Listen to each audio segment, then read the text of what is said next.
AK-47 Russian অস্ত্র designer Kalashnikov 1940-এর দশকে আবিষ্কার করেছিলেন।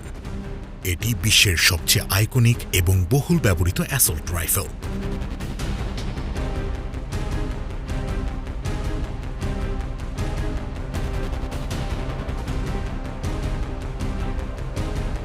শুটার মূলত এর পিছনের এবং সামনের আয়রন সাইটের সাহায্যে লক্ষ্য স্থির করে।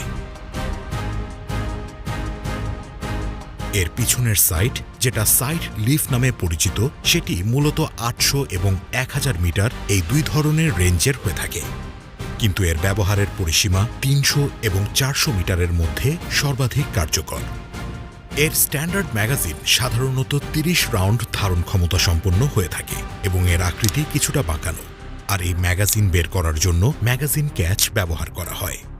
মূলত AK-47-এ M43 কার্টিজ ব্যবহার করা হয়, যা বার্ডেন প্রাইমার দিয়ে সজ্জিত। সেফটি লিভার ব্যবহার করা হয় আগ্নেয়াস্ত্রটি নিরাপদ করার জন্য। সেফটি লিভার এই অবস্থানে থাকাকালীন অস্ত্র লোড করা সম্ভব না। সেফটি লিভারের মাধ্যমে আধা স্বয়ংক্রিয় এবং সম্পূর্ণ স্বয়ংক্রিয় এই দুই ধরনের ফায়ারিং মোডের যে কোনো একটা ব্যবহার করা যায়।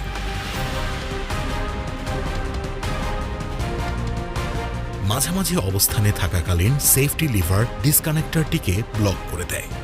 উপরের দিকে অবস্থানকালে তা ট্রিগার এবং ডিসকানেক্টর দুটোকেই ব্লক করে দেয়। আর যদি একেবারে নিচের দিকে পজিশনে থাকে, তাহলেই শুধুমাত্র ট্রিগার এবং ডিসকানেক্টর ফ্রিলি মুভ করতে পারে।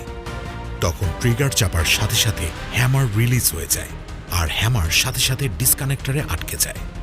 এই মোডে একবার ফায়ার করার পর পরের বার ফায়ারিংয়ের জন্য ট্রিগার অবশ্যই ছাড়তে হবে। ট্রিগার ছাড়ার সাথে সাথে ট্রিগার হ্যামারে আটকে যায়, আর বন্দুক নতুন করে গুলি করার জন্য রেডি হয়। সম্পূর্ণ স্বয়ংক্রিয় ফায়ারিং মোডে হ্যামার নিজের মতো সামনে পিছনে করতে পারে যতক্ষণ না ট্রিগার ছেড়ে দেয়া হচ্ছে। AK-47 এবং AKM হল এমন দুটি অ্যাসল্ট রাইফেল যাতে রোটেটিং বোল্ট লকিং মেকানিজম ব্যবহৃত হয়। এই মেকানিজমে বোল্ট ঘুরিয়ে দুই দিকের দুটি লকিং লাগের মাধ্যমে লক এবং আনলক করা হয়।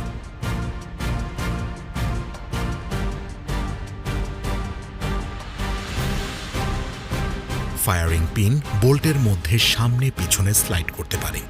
এক্ষেত্রে রিটেইনিং পিন ফায়ারিং পিনটিকে বেশি পিছনের দিকে যেতে বাধা দেয়।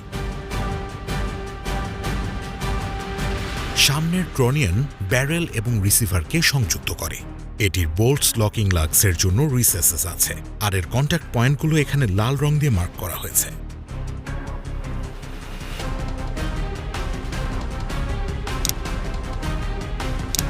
যখন বোল্ট ঘুরানো হয় তখন সেটা আনলক হয় আর সামনে পিছনে স্লাইড করতে পারে।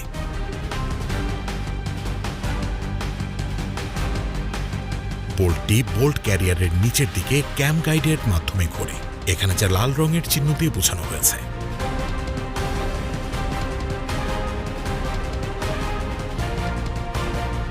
বোল্ট ক্যারিয়ার পিছনে টানার সাথে সাথে বোল্টটিও ঘুরে যায়।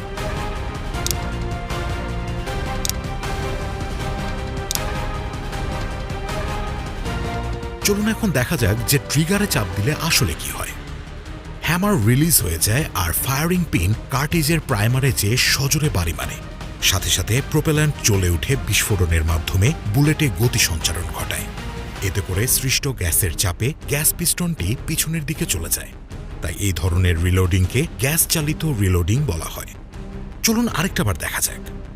গ্যাস পিস্টন বোল্ট ক্যারিয়ারের সাথে সংযুক্ত থাকায় সেটা বোল্ট ক্যারিয়ারকে পিছনে ঠেলে দিয়ে বোল্টটিকে আনলক করে, আর সেটাকেও পিছনে ঠেলে দেয়।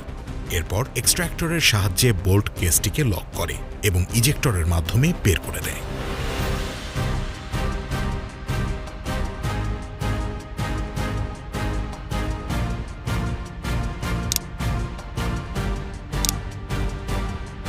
বোল্ট ক্যারিয়ার হ্যামারটিকে নিচের দিকে ঠেলে দেয় এবং তারপর ডিসকানেক্টরে ধরা পড়ে।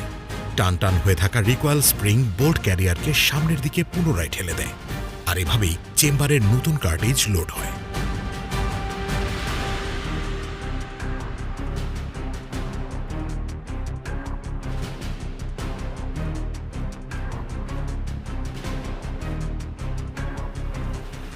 অবশেষে বোল্টটা লক হয়ে যায়।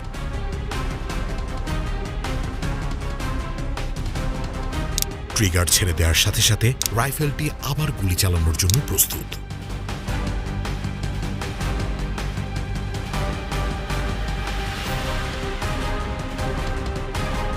সম্পূর্ণ অটোমেটিক মোডে অটো সিয়ার মূলত কাজ করে থাকে।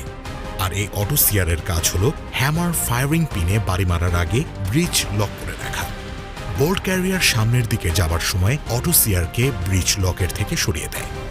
AKM মডেলের বন্দুকে মাজল ব্রেক ব্যবহার করা হয়, যা এর ব্যারেল থেকে আসা গ্যাসের চাপ বন্দুকটিকে সামনের দিকে ঠেলে দেয়, যা রিকয়েলিং এর সময় ব্যারেল অপ্রয়োজনীয়ভাবে উপরের দিকে উঠে যেতে বাধা দেয়। তো প্রিয় দর্শক, আজ ছিল এই পর্যন্তই। এরকম জানা অজানা নিত্য নতুন তথ্য পেতে আমাদের চ্যানেলটি সাবস্ক্রাইব করে রাখুন। ধন্যবাদ সবাইকে।